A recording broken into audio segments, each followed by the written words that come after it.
The Ministry of Health, Wellness and Religious Affairs is encouraging Grenadians to take precautionary measures against COVID-19, which according to the Chief Medical Officer, Dr. Shawn Charles, is still present despite the pandemic being declared over.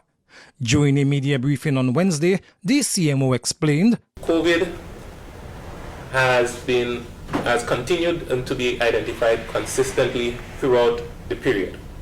All right, so COVID has always been there. It did not leave us. So we were experiencing cases of COVID, but the detections of COVID were less than these other viruses that I mentioned from testing. Since the discontinuation of the public health emergency and pandemic, the ministry's monitoring and data collection efforts were conducted weekly as per international standards and not daily, as it were, at the height of the pandemic.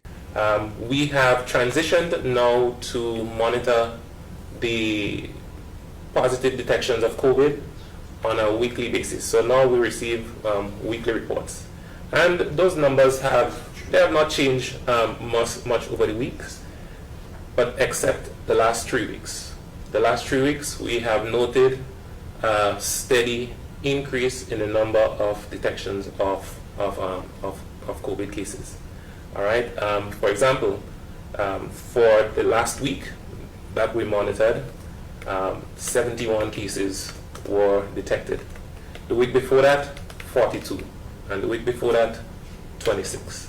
So, as can be noted, we're seeing a gradual increase in the number of cases. Now, this is nowhere near to the numbers that we were seeing when we were experiencing the more acute phases, or the more earlier phases of the COVID pandemic.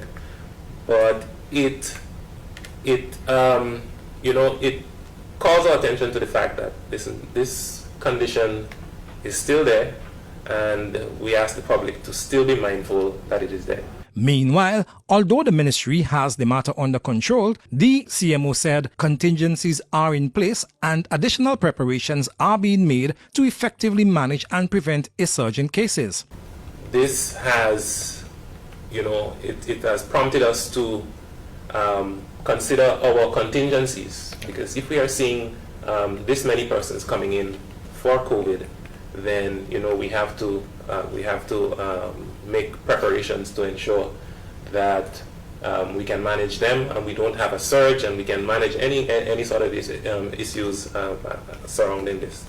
So we just want the public to understand that all of these things are there, and you still need to take precaution.